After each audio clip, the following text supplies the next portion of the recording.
Hi, this is a video briefing on Brexit by Shannon Osborne.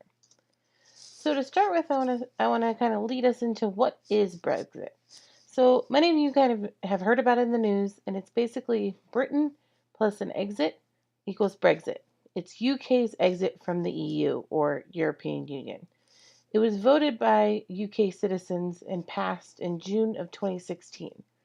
Currently, it's delayed until October 31st, 2019 to resolve issues in trying to figure out how to exit correctly or the best way to exit from the EU.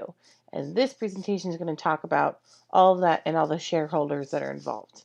So I want to start with what are the global issues that are involved with Brexit.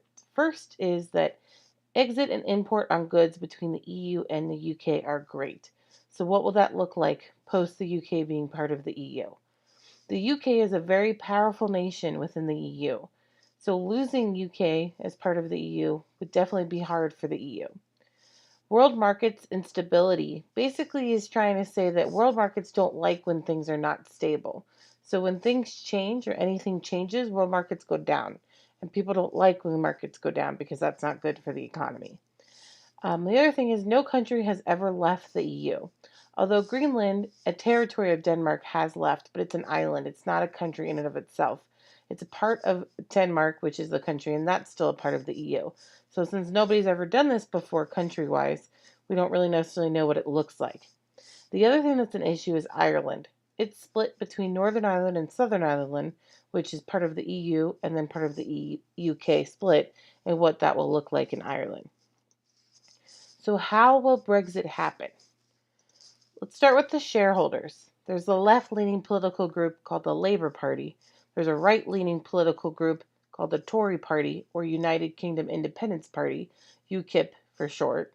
There's also a stakeholder that's the European Union, or EU, and then Great Britain citizens. I put that in question mark, and I'll get into why I put that as question mark.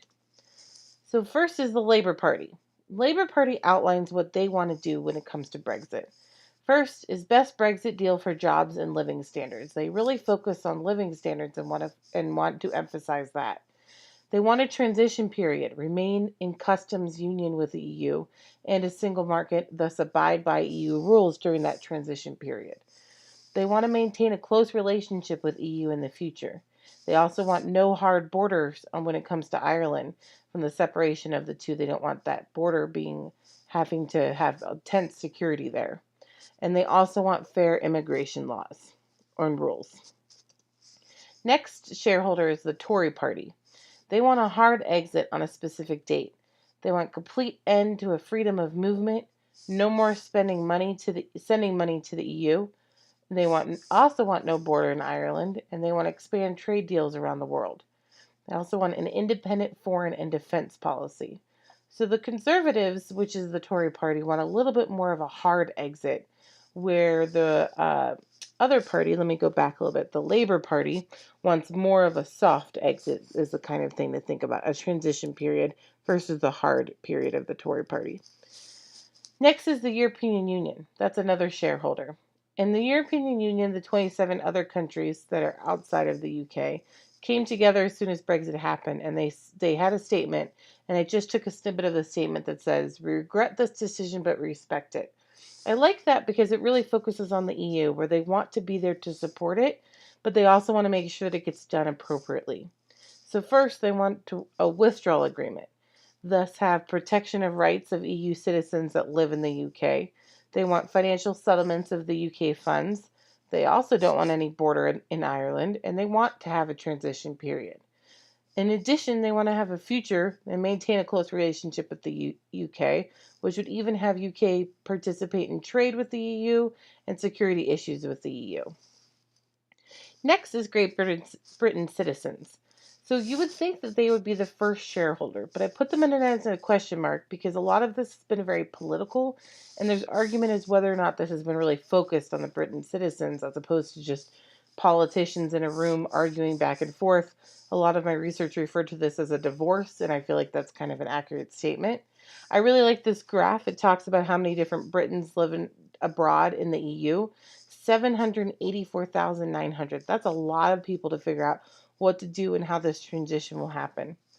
So the Britain citizens passed the referendum, but not everyone understood really what that meant when they voted in favor of exiting from the EU. And then they also have to understand this will generate no more freedom of movement because there's a lot of countries that don't allow dual citizenship within the EU. So they won't necessarily be able to have dual citizenship between Great Britain and, let's say, Austria, those kind of things like that. Once Brexit happens, they'll have to fill out an ETIAS, which is European Travel Information Authorization System, and they'll have to fill out that application and pay a fee to enter Europe. Right now, there's no fee. They also don't need a visa to enter Europe. However, the EU says they'll change that if the UK makes EU members have to have visa to enter the UK. That's an important thing to note because it's kind of saying you do this, I'll do this, but who knows who's going to be the first one to bite and then have to have visas to enter different countries. So that kind of wraps up everything. And I like this picture here. Brexit, is it worth it? This presentation just focused on the shareholders and everything like that. But the next presentation I will have will talk about how that Brexit will happen and what kind of the game plan will look like necessarily, what will happen next. Thanks.